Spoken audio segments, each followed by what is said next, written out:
ಆದ್ಮೇಲೆ ನಮಸ್ಕಾರ. ನಾನು ನಿಮ್ಮ ಡಾಕ್ಟರ್ ಹೇಮಂತ್ ಎಸ್ ಕರ್ಜಗಿ, ಕನ್ನಡ ಉಪನ್ಯಾಸಕರು, Dharwad. Welcome to Hemanth Kannadiga YouTube channel.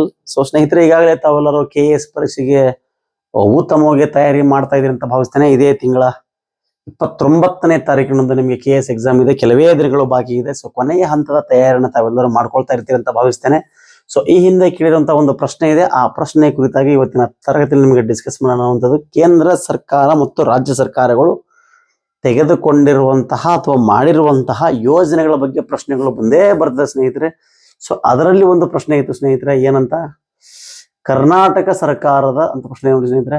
ಏನು ಪ್ರಶ್ನೆ ಇದೆ? ಕರ್ನಾಟಕ ಸರ್ಕಾರದ ಮನಸ್ವಿನಿ ಕಾರ್ಯಕ್ರಮವೆಂದರೆ ಅಂತಿದೆ ನೋಡಿ ಸ್ನೇಹಿತರೆ.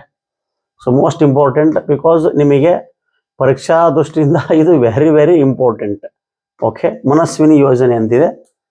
ಸೊ ಮನಸ್ವಿನಿ ಕಾರ್ಯಕ್ರಮವೆಂದರೆ ಅಂತ ಪ್ರಶ್ನೆ ಕೇಳಿದ್ದಾನೆ. ಏನು ಮನಸ್ವಿನಿ ಕಾರ್ಯಕ್ರಮ ಅಂತ ಹೇಳಿದ್ರೆ ಅವನ ಪ್ರಕಾರವಾಗಿ ಏನು ಅಂತ ತಾವು ಓದಬೇಕು. ಮನಸ್ವಿನಿ ಕಾರ್ಯಕ್ರಮ ಅಂದ್ರೆ ಏನು ಅಂತ ಕೇಳಿದ್ದಾನೆ.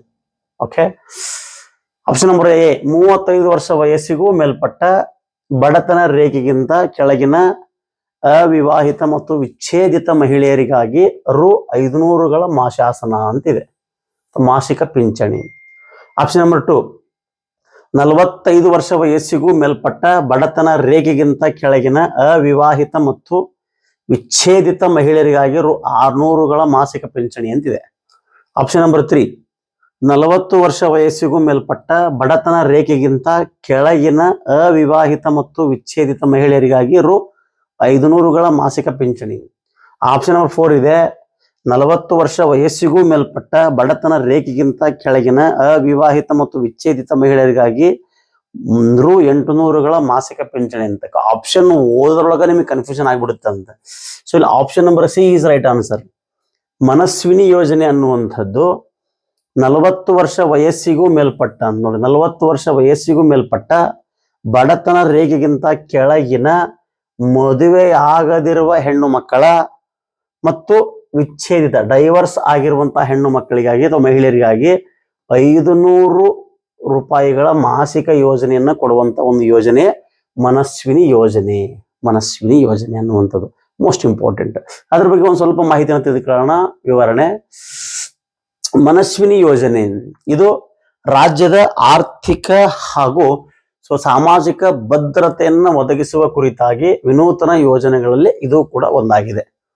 ಈ ಯೋಜನೆಗೆ ಚಾಲನೆ ನೀಡಿದಂಥದ್ದು ಯಾವಾಗಪ್ಪ ಅಂದ್ರೆ 7/10/2013 ಅಂದಿನ ಮುಖ್ಯಮಂತ್ರಿಗಳಾಗಿದ್ದಂತಹ ಸನ್ಮಾನ್ಯ ಶ್ರೀ ಮುಖ್ಯಮಂತ್ರಿ ಸಿದ್ದರಾಮಯ್ಯನವರು. ಈಗ ಕೂಡ ಅವರೇ ಮುಖ್ಯಮಂತ್ರಿಗಳಿರುವಂಥದ್ದು, ಜಾಗ್ರತೆ.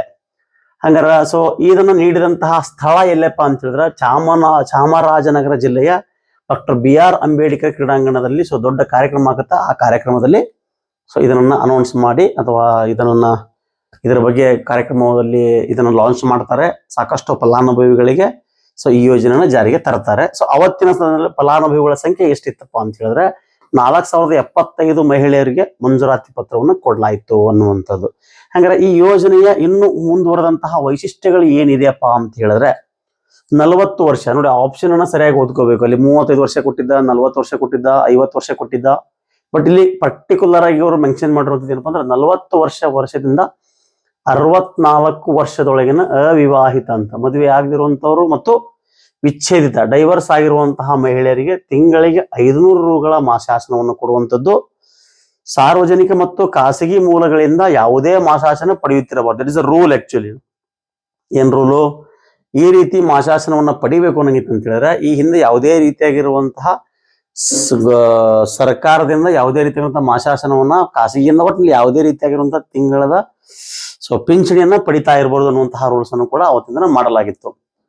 500 ರೂಗಳ ಮಾಸಾಸನ ಪ್ರತಿ ತಿಂಗಳು ಫಲಾನುಭವಿಯ ಬ್ಯಾಂಕ್ ಅಕೌಂಟ್ಗೆ ಅಥವಾ ಅಂಚೆ ಕಚೇರಿಯಲ್ಲಿರುವಂತಹ ಖಾತೆಗೆ ನೇರವಾಗಿ ವರ್ಗಾಯಿಸಲಾಗುವುದು ಅನ್ನುವಂಥದ್ದು. ಸೊ ಇತ್ತೀಚೆಗೆ ನಿಮಗೆ ಗೃಹಲಕ್ಷ್ಮಿ ಯೋಜನೆಯನ್ನು ಜಾರಿಗೆ ತಂದಿದ್ದಾರಲ್ಲ, ಸೇಮ್ ಟು ಸೇಮ್ ಅದೇ ರೀತಿಯಾಗಿರುವಂತಹದ್ದು.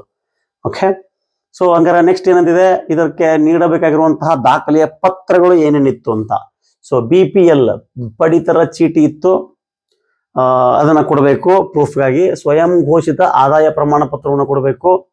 ಚುನಾವಣಾ ಗುರುತಿನ ಚೀಟಿ ಅಥವಾ ವಿಳಾಸ ದೃಢೀಕರಣ ಕೊಡಬೇಕು. ಅಂದ್ರೆ ನೀವು ಯಾವ ವಿಳಾಸದಲ್ಲಿ ವಾಸವಾಗಿದ್ದೀರಿ, ಸೊ ನಿಮ್ಮ ಎಲೆಕ್ಷನ್ ಕಾರ್ಡ್ ಎಲ್ಲಿದೆ ಅಥವಾ ಯಾವ ಸ್ಥಳದಲ್ಲಿದೆ, ಅಥವಾ ನಿಮ್ದು BPL ಕಾರ್ಡ್ ಇದ್ರೆ ಅದರ ಮಾಹಿತಿಯನ್ನು ಕೊಡಬೇಕು. ಜೊತೆಗೆ ಅವಿವಾಹಿತರಂದರು ಮದುವೆ ಆಗದಿರುವಂತಹ ಸಂಬಂಧಪಟ್ಟಂತ ದಾಖಲಾತಿ ಇರಬಹುದು, ಅಥವಾ ವಿವಾಹವಾಗದಿರುವ ಬಗ್ಗೆ ಮತ್ತು ಡೈವರ್ಸ್ ಆಗಿರುವಂತವರು ತಮ್ಮ ವಿಚ್ಛೇದನ ಪಡೆದಿರುವಂತಹ ಬಗ್ಗೆ ಸ್ವಯಂ ಘೋಷಿತವಾಗಿರುವಂತಹ ಪ್ರಮಾಣ ಪತ್ರವನ್ನ ಸಲ್ಲಿಸಬೇಕಾಗ್ತದೆ.